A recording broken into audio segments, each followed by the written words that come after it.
I want to jump in right away with you on what I think is the top story in politics right now, which is the big, beautiful bill that the president is trying to pass in Congress that has run into, as we saw in committee, in the budget committee, it's run into problems of members who are on the far right of the Republican caucus pushing back on it because of not enough cuts to Medicaid, and now they're causing problems because they think the SALT, which is the state and local tax deductions, are too high, and that is that's causing a big problem for the speaker. How do these things generally go in your experience, John? I mean, the people posture a lot, and then the tendency is to see these things pass. But why is this maybe a little different?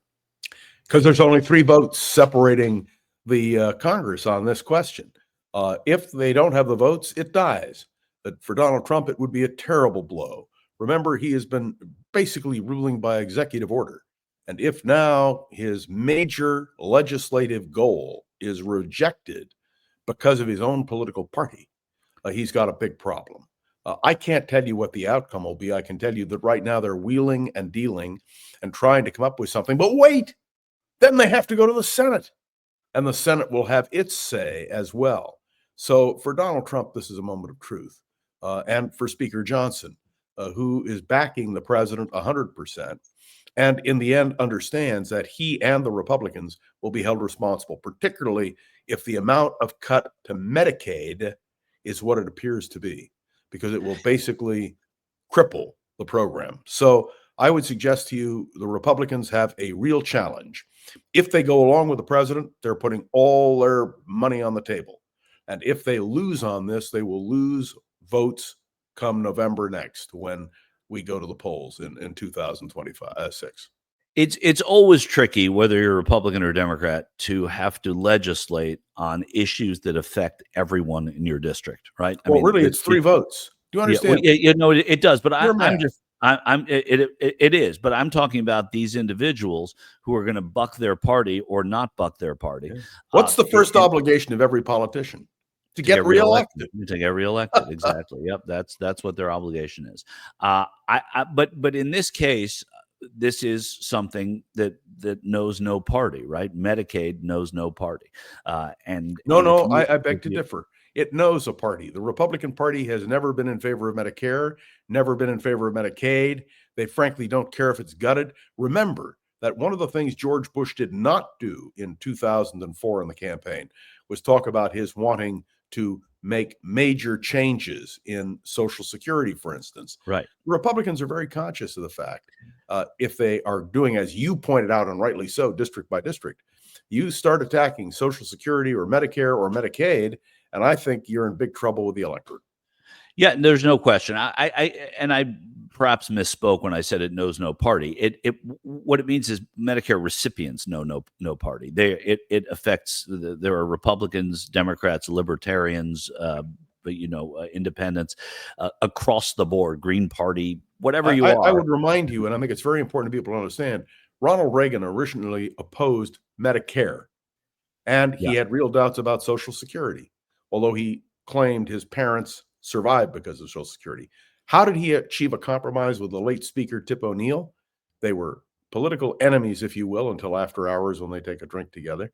But the point was they both understood that you have to maintain and sustain Medicare, Social Security, and Medicaid. Yeah. And the other issue there was that there was a real imbalance in favor of Democrats in the House at that time for part of Reagan's presidency that really defined the way he had to talk about. Absolutely right. 100%. And now this division means that they can't really lose very many votes. And Johnson right now is up against it with some of these hardliners. And if he caves to those hardliners, he's going to abandon some of the California and New York reps on the SALT, on the state. And that's the margin. The California and New York gains gave them control of the House. Right. And so what does Johnson do? I mean, just to talk about the game, and this is why I think politics is so interesting. It always has always interested me in the same way that sports does. Is that there is so much strategy to it, right? I mean, these California and New York Republicans are in what can only be defined as, in most cases, the ones that are pushing back in purple districts, right? Districts that could go either way. One of them in California has seesawed. He's been out of Congress and in Congress and out of Congress. So I think when you look at that and you're Johnson, you say, well, we got to keep these guys or else we're not going to be able to win the House again. These hardline Republicans are going to win anyway because they're in such ruby red districts. And remember that Johnson's speakership depends on his having the votes of his caucus. Yeah. All he has to do is lose essentially 5 people and he's out.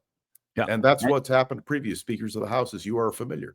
Yeah, and he did not slide in, right? I mean, it was the second or third vote. It was a struggle for Johnson, and people grandstand on that stuff. And when they stop grandstanding, they actually vote for somebody else or don't vote for Johnson and sit it out. Then, like you said, that's what we lose. We lose a speaker, and it's happened recently. I mean, we've seen the Republicans dump their speakers because of their inability to compromise on some of these issues, and that's a big problem. So when we talk about what's going on with the House and what's going to happen to this bill, it will then go, if it passes the House, it will then go to the Senate, where it will get chopped up. Walk us through that a little bit, John. Well, there is supposed to be a discussion between the House and Senate to try to arrive at a bill. And I don't know what the Republicans in the Senate will do. There are some real questions that are being posed by many Republicans about this question. And all the Republicans are very much aware in the Senate of the question of what happens with medical care in this country. So, I mean, when you're from a state like Kentucky, for instance, where huge numbers of people are on Medicaid, what does a Rand Paul do? What does a Mitch McConnell do? I mean, this is hard politics. What is most interesting to me is that Donald Trump is not governed by legislative compromise. He is governed by executive order. And let me tell you one other thing as we're on it. You were talking earlier about the role of the Constitution. The question of the effectiveness of executive orders, if they come before the court and are then overruled, Donald Trump's got a problem because he now has a Chief Justice, John Roberts, and an Associate Justice, Amy Coney Barrett, who are conservative Republicans ideologically, who are very much, I believe, opposed to what Donald Trump is doing. And so this is going to be a real battle because in the end, for Donald Trump, his whole position using executive orders hinges on what the Supreme Court does on these issues. And if the Supreme Court rebuffs him, Donald Trump's got a big problem. Yeah, and that's why the courts matter, and that's why J.D. Vance is pushing back at the court. And there is the thought that the rhetoric of pushing back at the court is going to influence the court. But when you have a lifetime, and you're right, J.D. Vance graduated from Yale Law School. I want to remind everybody that in 2016, and even later, he referred to Trump as a potential American Hitler. And I don't use that term lightly. The point is that J.D. Vance, in order to be vice president, had to sacrifice all of his political beliefs.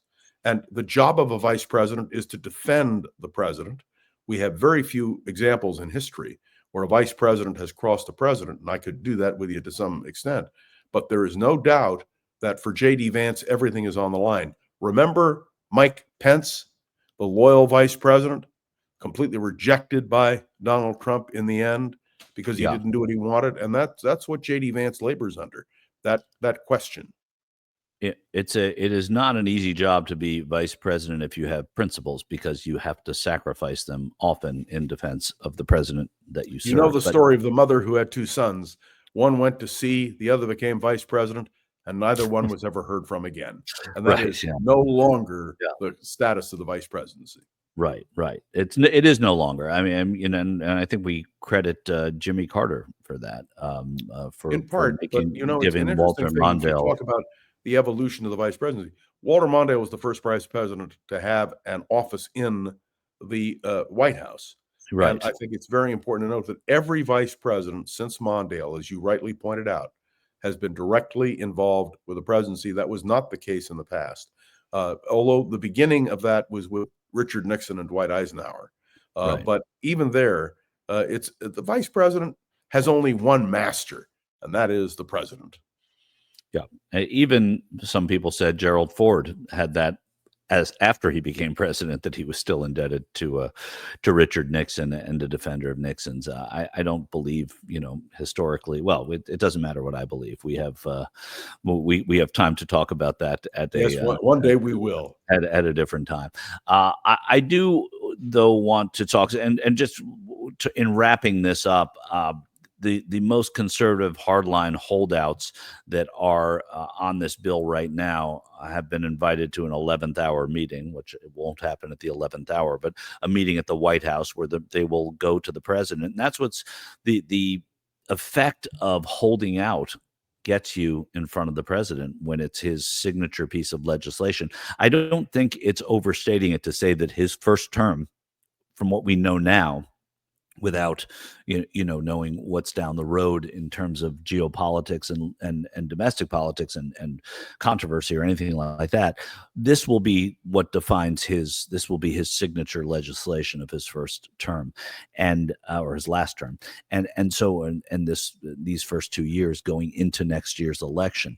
I think that a lot of these people do that so they can get in front of the president, talk to the president, and then give in to the president, but by also taking something back from him. Well, we'll see. By the way, your comment about habeas corpus, I had a long discussion last night actually, on the question of habeas corpus, which is a constitutional guarantee to all of the American people. And the fact that Pam Bondi and J.D. Vance, are the Attorney General and Vice President, are now talking about abrogating the Constitution in terms of that provision. And you don't have to listen to me, listen to them. I actually played it last night in my conversation to prove my point. And so these are real, genuine issues of constitutional consequence. Yeah, no question. Well, you brought up habeas corpus. Albert now has the video. Excellent. You have to listen to this to believe it. Yeah, exactly. Which is why I tabled it, because it's not just pictures and words. It's sometimes video does it all. Well, it'll open here with Senator Maggie Hassan of New Hampshire. So, Secretary Noem, what is habeas corpus? Well, habeas corpus is a constitutional right that the president has to be able to remove people from this country and suspend their right let me stop you, ma'am. Habeas corpus, excuse me, that's incorrect. President Lincoln used it.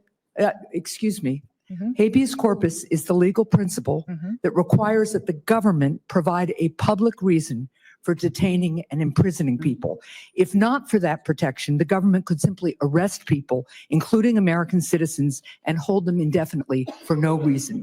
Habeas corpus is the foundational right that separates free societies like America from police states like North Korea.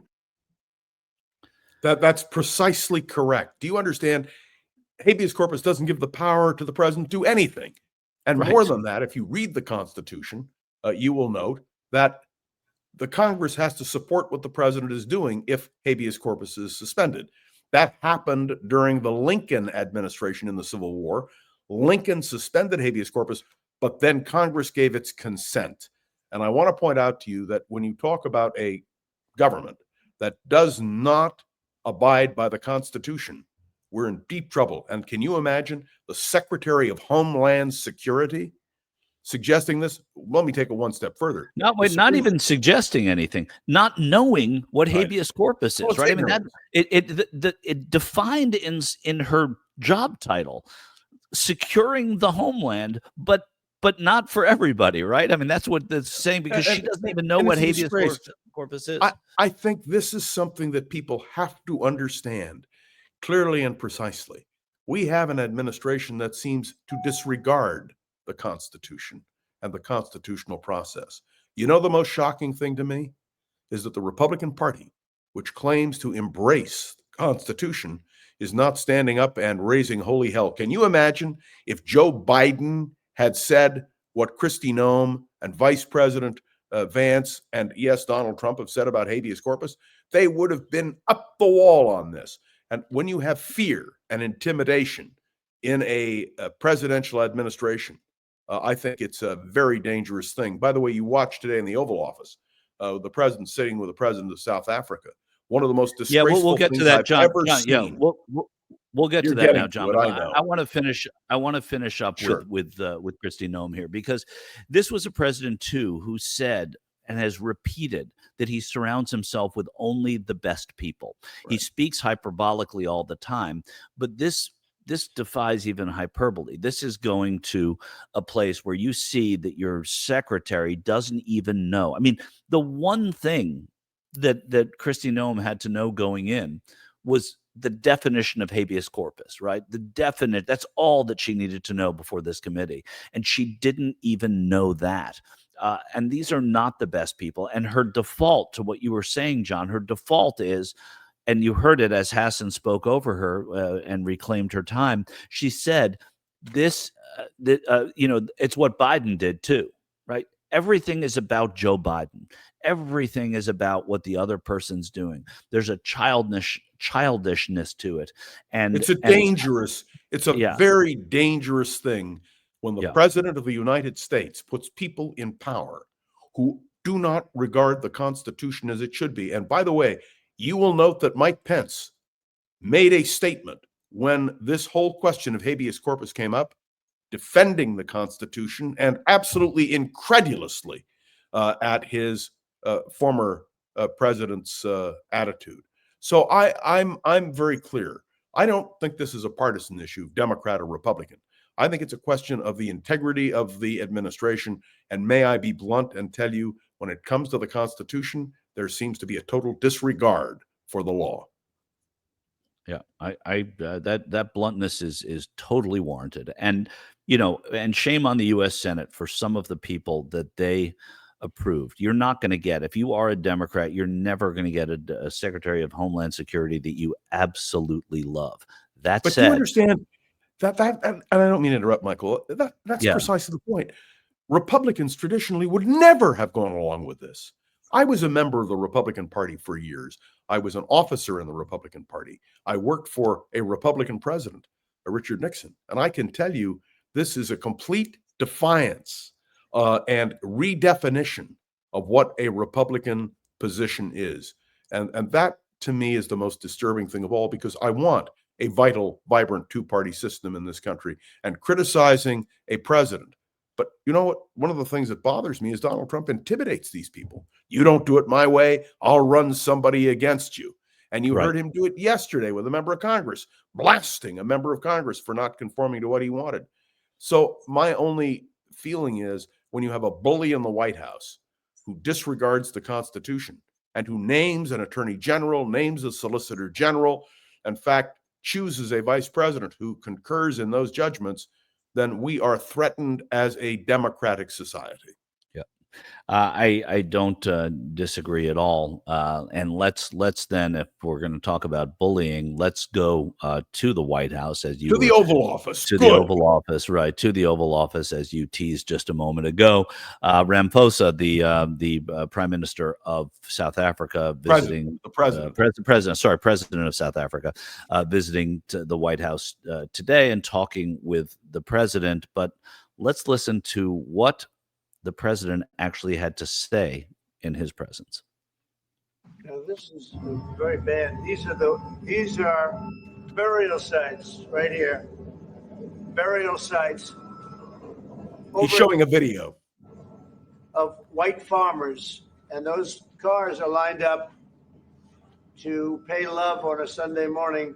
Each one of those white things you see is a cross, and there's approximately 1,000 of them. They're all white farmers, the family of white farmers. And those cars aren't driving, they're stopped there to pay respects to their family member who was killed. And it's a terrible sight. I've never seen anything like it. This has been completely debunked, this whole approach that Donald Trump is taking. By the way, there is no white genocide. Even his own State Department doesn't call it genocide. There are murders that take place, but not genocide, and certainly not at the scale that Donald Trump is implying. And to do this with the president of South Africa sitting right there. And by the way, I was very impressed. I listened to most of the conversation. The president of South Africa, with great restraint, corrected Donald Trump repeatedly. But you see, when you're dealing with Donald Trump, facts seem not to matter. And that should disturb every American. And he seems to now be doing this, as he did with Zelensky when he was there, putting these people on the spot in the Oval Office publicly and trying to shame them, right? And that's what he did with Cyril Ramaphosa there. It's trying to say, look at what's happening in your country, the way he said it to Zelensky. And that doesn't have a great deal of precedent. There's a difference between saying something, look, we want to see this war end, and we want to see you do more to end the war. That's a normal thing to say in a White House press conference or a press spray even, which is what these often are. But they're taking it to a different level, which I find really fascinating because I've not seen it before. But yeah, going to the substance of the matter, these things have been debunked. The president is saying he's never seen anything like it before. He loves saying that. Every day there's something new that he's never seen anything like. It makes, this will pale to what he sees tomorrow. Never been anything like this. Exactly right. There you go, Albert. That's exactly right. And he says it constantly about everything, and he does speak hyperbolically, as we mentioned. But you understand, in a normal time, a president of the United States sitting with Zelensky in the Oval Office, or sitting with the president of South Africa in the Oval Office, having these kinds of conversations, there would be outrage by Democrats, by Republicans, by people who care about foreign policy. And what you're hearing tragically is a deafening silence from too many. And I think it's because they're afraid of Donald Trump. And that's no way to make foreign policy. It's clear that they are. It's also, I would say, unusual, maybe not this early, but I think it is unusual to have this kind of fear of a sitting lame duck president when this is the time where people within your own party are generally not afraid to go against the president. Maybe we'll see that play out in the House. Maybe we'll see it play out in negotiations over the bill once it gets to the Senate. But this abject fear of the power of Trump, maybe it will wane now that the presence of Elon Musk has waned a little bit and they're not as afraid of the dollars. But I don't think so. I don't think so. I really believe something. This is intrinsic to Donald Trump. He is a bully, and he's always been a bully. And it's one thing to bully on certain subjects, but when it comes to foreign policy and when it comes to this kind of situation, do you remember it was Donald Trump who said before the election, I can solve the Ukraine conflict with one phone call. It'll be done by the time It'll be done in 24 hours. And what nonsense. And for those of us who discussed this publicly, as I did, and said this is ridiculous, it's not going to happen that way, we were told, oh, no, you don't know Donald Trump. I do know Donald Trump. That's the problem. And Donald Trump is, and I want to be crystal clear in this with you, I believe he is an existential threat to the security of the United States, because what he does and the way he does it is so irresponsible. Now, I had a colleague say to me, but look, he's accomplished some things. Take a look at the Abraham Accords. And my answer is, you're right. But then I point to Richard Nixon, my old boss, got us opening the door to China, getting a Vietnam peace accord, which wasn't really peace, but nonetheless an accord, getting the POWs back, all the rest. That did not outweigh what he did on the tapes dealing with Watergate. And that's the whole point. I don't care how many pluses you have.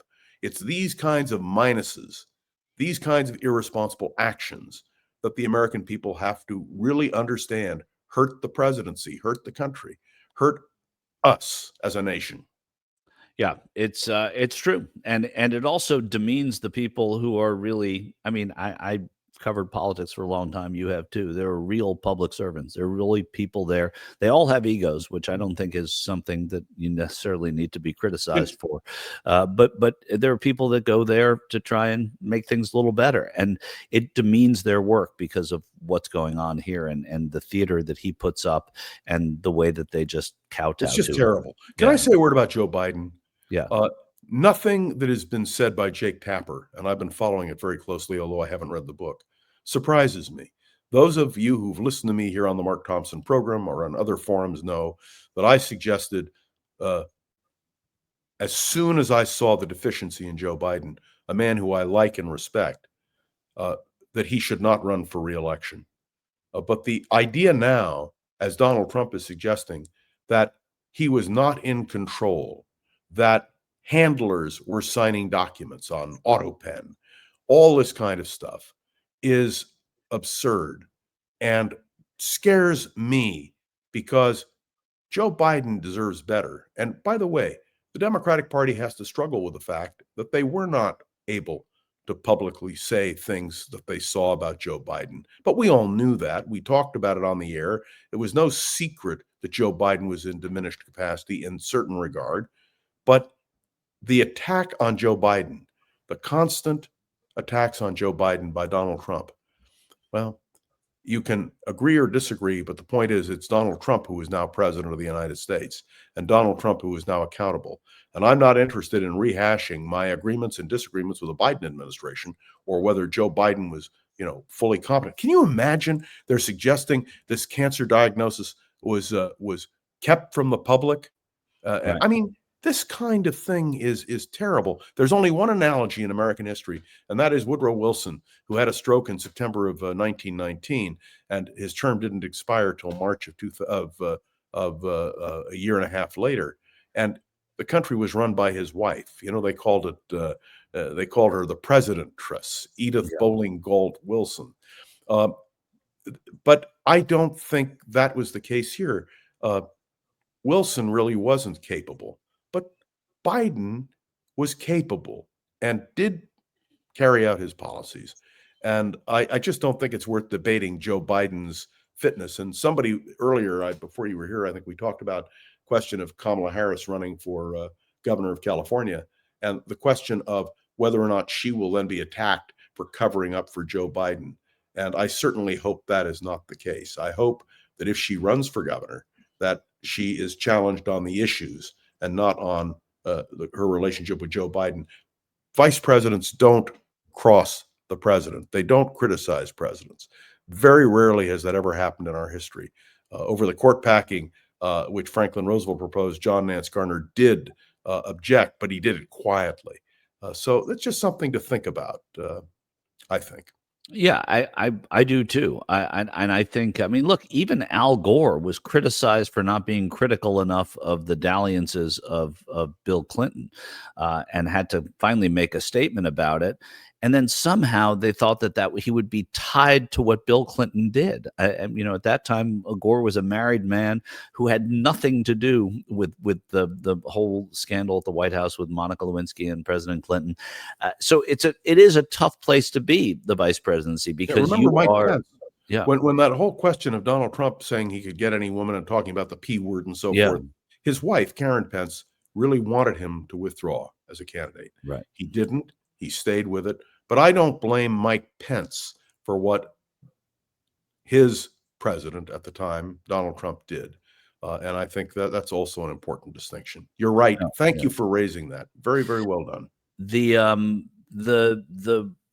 part, I trust the thing that I criticize so much, are that these news cycles last for about 10 seconds. So I trust that the Tapper book's release will then backseat a lot of this Biden chatter. But so a week from now, no one's going to be talking about this. But maybe when Harris, and I agree with you, I hope that's not going to come up very much when Harris should she decide to run for governor, which I think she will do. Yeah, so do I. Remember, there's no primary. In California, it's the top two who run off against each other. You could have two Democrats, as we did in a previous Senate race. Yeah. And the Republicans are going nowhere. It's very sad for the Republican Party in California. But the point is, if she chooses to run, I think she will probably be elected governor. And I always remember Richard Nixon's great faux pas in 1962 when he was running for governor, former vice president of the United States, just defeated for president. And he was on TV night before the election. He said, "I am proud to be running for governor of the United States." So it is hard when you've been on a national stage to retreat back. in the old days, the early days of the Republic, there were people who held national office who went back to hold state office. Yeah. So, but that has not been true. And we'll see what Kamala Harris does. She has to decide pretty soon. Yeah, she will, I think, decide pretty soon. And it's going to come, a lot of it's going to come down. We talked about this on Monday. I think with fundraising within the state, it'll be easier to fundraise as a gubernatorial candidate than it will if she's running against Gavin Newsom in a presidential primary in 2 years. She won't, So, they'll never run against each other. I guarantee it. I don't think so either. And for that reason, I don't think they would otherwise hesitate to run against each other. It's not out of deference and courtesy. It's out of money. But that's just my many other aspects. And you know what the great thing, Michael? Every time our beloved Mark Thompson takes a break, you and I will be able to talk about these things I as love the it. election approaches. I love it. And, speak for yourself on the beloved part. I John hope Rothman, he hears that. I hope he will. We'll clip it for him. John Rothman, thank you, as always, for a spirited Michael, thank you. conversation.